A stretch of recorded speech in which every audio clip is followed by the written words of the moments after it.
விஜய் என்கிற இளைஞர் அரசியல் களத்திற்கு புதிதாக வருகிற விருந்தினர். கூடயே இருந்தார். திடீர்னு கட்சி ஆரம்பிச்சோடனே நடிகர் நாடாளலாமான்னு கேட்டாங்க திமுக. அப்போ அவங்க கூட இருக்கிறவங்களும் அது நடிகர்னு தெரியலையா அவங்களுக்கு? தனித்து நின்று மக்கள் மத்தியில் நம்பிக்கை பெறுவதற்கு நீண்ட காலம் ஆகும் நம்முடைய தேர்தல் அரசியலில். அதுவரையில் ஒரு கட்சி தாக்கு பிடிக்கணும். திமுக அதிமுகவிடம் இல்லாத கொள்கை, இப்போ புதிதாக மிகப்பெரிய கொள்கையை பிரகடனம் செய்த நாம் தமிழர் கட்சியிடம் இல்லாத கொள்கை, இந்த கம்யூனிஸ்டுகளிடம் இல்லாத கொள்கை, இந்த விஜயிடம் என்ன இருந்துவிடப் போகிறது? அவர் கட்சி வந்தபோது இந்த கேள்வி இருந்தது. நிறைய கட்சிகள் விஜயகாந்த் அப்படி தான் நினைச்சார். மக்கள்கிட்ட மெய்ப்பிக்கணும். நான் எந்த கட்சியோடும் கூட்டணி போகாமல் விஜயை குறித்து சந்தேகப்படுவதற்கு உரிமை இருக்கிறது. அந்த சந்தேகத்தை போக்குவது என்பது விஜய் தனது நடைமுறையில் பொய்யாக்க வேண்டும். சந்தேகப்படுவது எல்லோருக்கும் உரிமை இருக்குது. சந்தேகம் தான் விடுதலை கொடுக்கும். எல்லாரையுமே நம்ம கண்மூடித்தனமாக நம்ப முடியாது. அதுக்காக எப்போதும் சந்தேகப்பட்டுக்கிட்டே இருக்க முடியாது. மீடியா மேக்ஸ் நேயர்களுக்கு வணக்கம். இன்று நம்மோடு இணைந்திருக்கிறார் கைவிளைஞர் கட்சியின் தலைவரும் ஆசிரியருமான ஐயா தா பாலு அவர்கள். ஐயா வணக்கம். வணக்கம். விஜய் அவர்கள் ஒரு கட்சி தொடங்கியிருக்காங்க. அந்த கட்சியின் கொடியெல்லாம் வெளியிட்டிருக்காங்க. ஒரு கொள்கை உறுதியெல்லாம் அவர் எடுத்திருக்கிறாரு. அது குறித்து நீங்கள் என்னங்க ஐயா நினைக்கிறீங்க? ஒரு நல்ல நடிகர் விஜய் என்கிற இளைஞர் அரசியல் களத்திற்கு புதிதாக வருகிற விருந்தினர். மேசைக்கு, அரசியல் விருந்து மேசைக்கு வருகிற ஒரு புதிய விருந்தினர். ஜனநாயக நாட்டில் ஜனநாயக உரிமைகள் இருக்குது.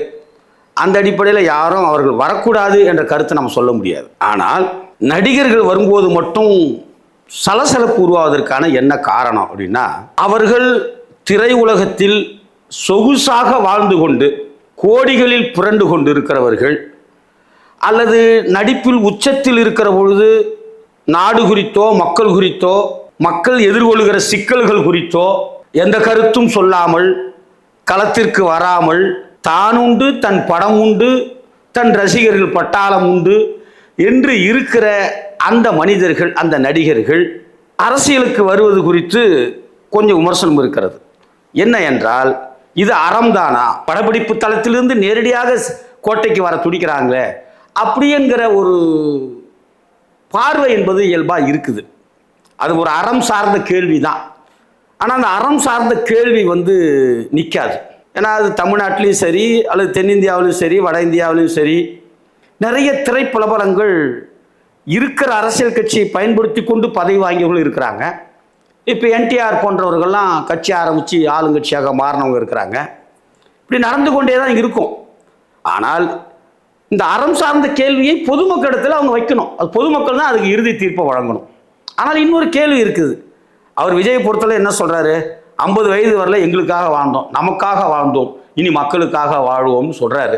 ஆனால் சந்தேகப்படுவதற்கு, ஏற்கனவே அரசியல் களத்தில் மக்களுக்காக நிற்பவர்களுக்கு விஜயை குறித்து சந்தேகப்படுவதற்கு உரிமை இருக்கிறது. அந்த சந்தேகத்தை போக்குவது என்பது விஜய் தனது நடைமுறையில் பொய்யாக்க வேண்டும். எனவே நம்ம கட்சியை ஆதரிக்கிறோம் எதிர்க்கிறோங்கிறதே இல்லை. அவர்கள் செயல்படுகிற போதுதான் மக்கள் அதை ஏற்பார்களா அல்லது புறக்கணிப்பார்களா என்பதை நாம் பார்க்கணும். திமுக அதிமுகவிடம் இல்லாத கொள்கை, தேசிய கட்சியான காங்கிரஸ், பாரதிய ஜனதா, இந்த கம்யூனிஸ்டுகளிடம் இல்லாத கொள்கை, இந்த விஜயிடம் என்ன இருந்து விட போகிறது? அப்படி என்றால் திரு விஜயகாந்த் அவர்கள் எதற்காக கட்சி தொடங்கினார்? அவர் கட்சி வந்தபோது இந்த கேள்வி இருந்தது. நிறைய கட்சிகள் நடிகர்களால் தொடங்கப்பட்டது. அதிமுக திமுகவுக்கு மீதான ஒரு அதிருப்தியுற்ற வாக்காளர்களை நாம் கவர முடியும் என்று விஜய் நினைத்திருக்கலாம். விஜயகாந்த் அப்படி தான் நினைச்சார், வந்தார். ஆனால் அதற்கு பிறகு தனித்து நின்று மக்கள் மத்தியில் நம்பிக்கை பெறுவதற்கு நீண்ட காலம் ஆகும் நம்முடைய தேர்தல் அரசியலில். அதுவரையிலும் ஒரு கட்சி தாக்கு பிடிக்கணும், மக்கள்கிட்ட மெய்ப்பிக்கணும்.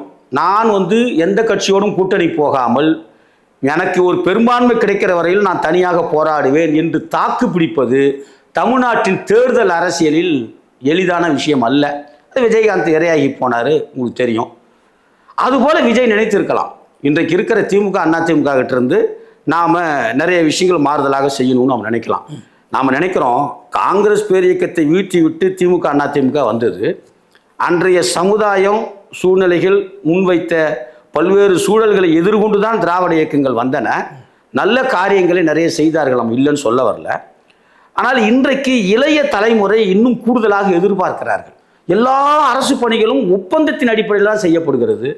அப்போ அரசுக்கு வர வேண்டிய லாபம் ஒப்பந்ததாரருக்கு போகுது. மக்கள் வரி பணம் கான்ட்ராக்டர்களுக்கு, தனி மனிதர்களுடைய செல்வ குவிப்புக்கு உதவியாக இருக்குது. அதையெல்லாம் மாற்றலான்னு விஜய் நினைக்கிறாரோ என்னவோ என்று இளைஞர்கள் கருதுகிறார்கள் என்கிற நம்பிக்கையில் விஜய் வரலாம். வந்தால்தான் தெரியும், போக போக தெரியும், இந்த பூவின் வாசம் தெரியும், புரியும். இப்போ எம்ஜிஆர் மாதிரி அவர் ஜொலிப்பாரா, இல்லை கமலஹாசன் மாதிரி திமுகவில் போய் கரைஞ்சிருவாரா? ஒப்பிட தேவையில்லை நான் நினைக்கிறேன். உங்களுக்கு எம்ஜிஆர் அவர் திராவிட முன்னேற்ற கழகத்தில் பொருளாளராக இருந்தவர், அண்ணாதுரையோட இருந்தவர். அப்போ எம்ஜிஆர் சிறந்தவர் என்றால் திமுக எம்ஜிஆர் ஏற்றுக்குச்சா? கூடயே இருந்தார். திடீர்னு கட்சி ஆரம்பிச்சோடனே நடிகர் நாடாளலாமான்னு கேட்டாங்க திமுகலேருந்து. அப்போ அவங்க கூட இருக்கிறவங்களும் அது நடிகர்னு தெரியலையா அவங்களுக்கு? அந்த கேள்விகள்லாம் வந்தது இல்லை. அப்புறம் திடீர்னு மலையாளம் என்று பிரித்து பார்த்தார்கள், கூட இருக்கிறவங்களும் தெரியல. அப்படி இந்த நம்முடைய தேர்தல் அரசியல் மனிதர்களை சந்தர்ப்பவாதிகளாக மாற்றிருக்குது. கட்சியின் தலைவர்களை கூட சந்தர்ப்பவாக மாற்றிருக்குது. இப்போது கொள்கையை கிட்டத்தட்ட சொல்லிட்டாருன்னா நான் நினைக்கிறேன். சமத்துவம், சகோதரத்துவம், பிறப்போக்கும் எல்லா உயிர்க்கும், மதச்சார்பின்மை, சமூக நீதி, தமிழ் தேசிய இன உணர்வு, இவைகளை கிட்டத்தட்ட சொல்லிட்டார். இந்த கொள்கைகளை வென்றெடுப்பதற்காக அவர் எவ்வளவு உண்மையாகவும் உணர்வுபூர்வமாகவும் இதயபூர்வமான ஈடுபாட்டோடு மக்களிடத்தில் இறங்கி பரப்புரை செய்து தேர்தல் வெற்றி பெறுகிறார் என்பதை பொறுத்து தான் நம்ம பார்க்க முடியும். இப்போது அவர் இன்னும் களத்தில் இறங்கலை. களத்தில் இறங்காத பொழுது நாம் ரொம்ப யூகித்து பதில் சொல்கிறதுல சிக்கல் இருக்குது. சந்தேகப்படலாம் நீங்கள். அவர் அவருக்கு பின்புலம் யாரோ இருக்காங்களா, யாரோ ஒரு பெரிய கட்சிக்கு போக வேண்டிய ஓட்டை பிரிக்கிறதுக்காக வராரா, அல்லது அவருக்கு ஒரு படப்பிடிப்பு மாதிரி இதுவும் ஒரு சில ஆண்டு காலத்துக்கான படப்பிடிப்பா என்று நீங்கள் சந்தேகப்படுற மாதிரி நான் உணர்றேன். சந்தேகப்படுவது எல்லோருக்கும் உரிமை இருக்குது. சந்தேகம் தான் விடுதலை கொடுக்கும். எல்லாரையுமே நம்ம கண்மூடித்தனமாக நம்ப முடியாது. அதுக்காக எப்போதும் சந்தேகப்பட்டுக்கிட்டே இருக்க முடியாது. அப்போ நடைமுறையும் செயலும் தான் ஒருத்தரை நிரூபிக்கும். நான் எது வேணால் சொல்லலாம், 1000 சொல்லலாம், நான் அதுக்காக வரேன் இதுக்காக வரேன்னு.